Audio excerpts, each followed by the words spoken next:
Good morning students, welcome the TSN school. Now we'll continue our last lesson chapter number 6 the Geordie's fawn. Last class में मैंने आपको बताया था कि जो जॉडी है वो उसको जब ढूंढने जाता है फॉरेस्ट के अंदर तो थोड़ी टाइम बाद में उसको फ़ोन मिल जाता है और पहले तो वो उसका एकदम ट्रस्ट बनाता है कि सच में वो उसकी सेफ्टी के लिए आया है या वो एकदम अच्छे से उसको लेके जाएगा।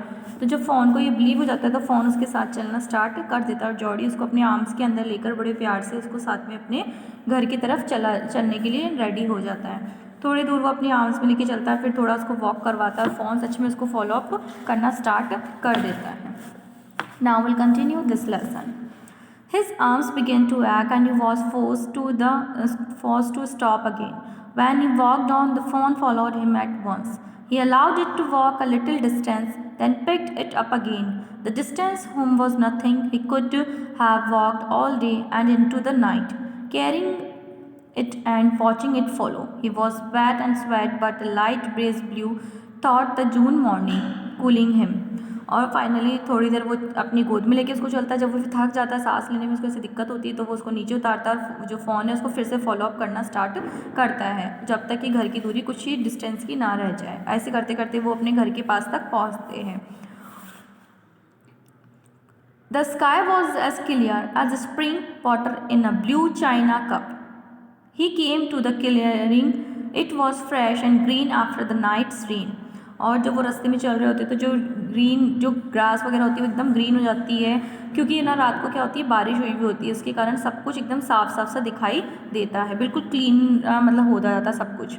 He fumbled with the latch and finally obliged to set down the phone to manage it. Then he had an idea. He would walk into the house.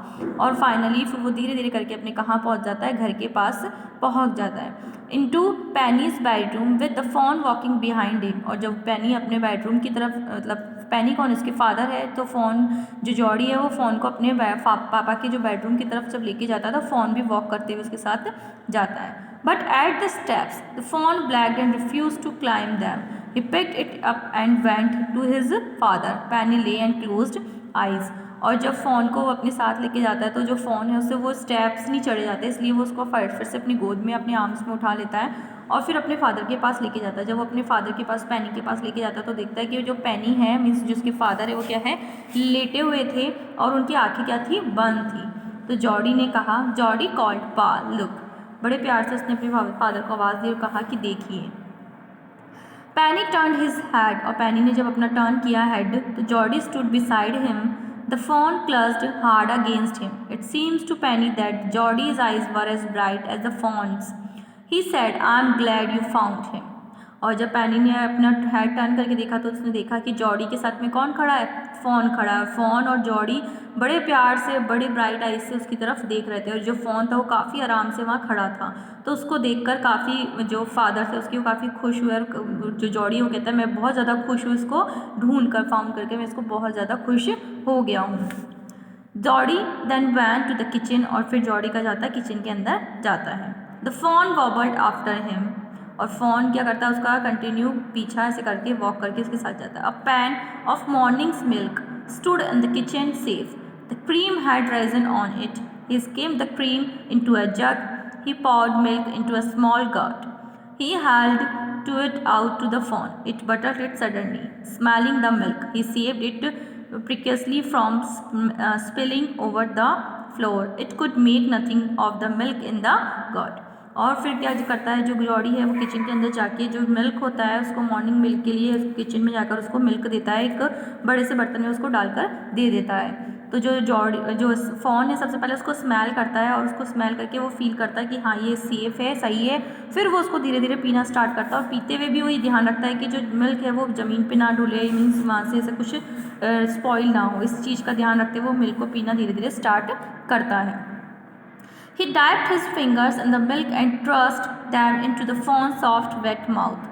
और वो फिंगर्स से भी टच करके उस मिल्क को देखता है कि जो मिल्क है वो उसके पीने के एकदम लायक है कि नहीं है।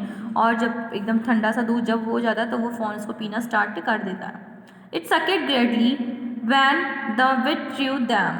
It bleated frankly and butted him.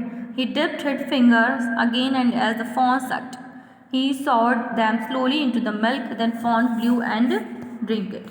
और फाइनली जो मतलब जॉडी है उस दूध को अच्छे से चेकअप करके पूरा मतलब कि उसमें गर्म तो नहीं है या जॉडी जो फ़ॉन है उसको ईजिली पी सकता है, तो फ़ॉन भी उस दूध को अच्छे से पीना स्टार्ट कर देता है, वो उसको पूरा ड्रिंक करता है। Sucked and stoned, it stamped its small hoofs impatiently as long as he held his fingers below the level of the milk.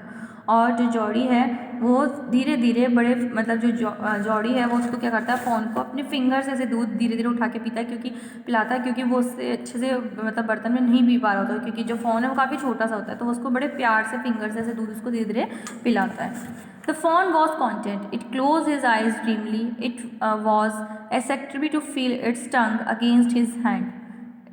और ऐसे करके जो फ़ोन है उसको भी काफ़ी अच्छा फील होता है, और वो अपनी आंखें बंद कर करके धीरे धीरे उस दूध को पीना स्टार्ट ऐसे करता है।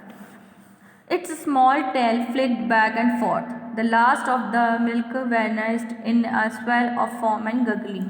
और जब थोड़ा सा उस बर्तन में दूध बचता है तो धीरे धीरे वो जो पूरा दूध पी लेता है, फिर फाइनली उस बर्तन में जो थोड़ा दूध बचता है वो उसको से पूरा उठा के उसको धीरे धीरे पिला देता है, और वो फाइनली वो पूरा दूध अच्छे से पी लेता है, और फ़ोन जो है उसके पास आकर काफ़ी खुश रहता है और काफ़ी सेफ फील करता है। जो जॉडी है वो फ़ोन को एकदम अच्छे बच्चे की तरह ट्रीट करता है, ताकि वो, क्योंकि उसको ये फील होता है कि अगर वो फ़ोन को नहीं साथ लेता तो फ़ोन क्या करता, पूरे जंगल में इधर उधर घूमता रहता, सेफ भी होता कि नहीं होता, क्योंकि उसकी मदर की डेथ हो चुकी होती है, और उसकी मदर की डेथ के कारण ही पैनी की जो डेथ मतलब जो पैनी का जो ट्रीटमेंट हुआ था वो इसी के कारण हुआ था। इसलिए वो एक तरह से मतलब ये अच्छा फील करने के लिए कि जो फ़ोन है उसको किसी भी तरीके का नुकसान ना हो या किसी भी तरीके की कोई प्रॉब्लम ना हो, इसलिए वो फ़ोन को अपने साथ भी ले आता है और उसका बड़ा केयर से उसको मतलब बहुत अच्छे से इसकी केयर करता है, और एकदम, और जो फ़ोन है वो भी इसके साथ में रहकर बहुत खुश होता है। So finally this lesson is our completed. If you have any doubt regarding this, please note it down in your notebook.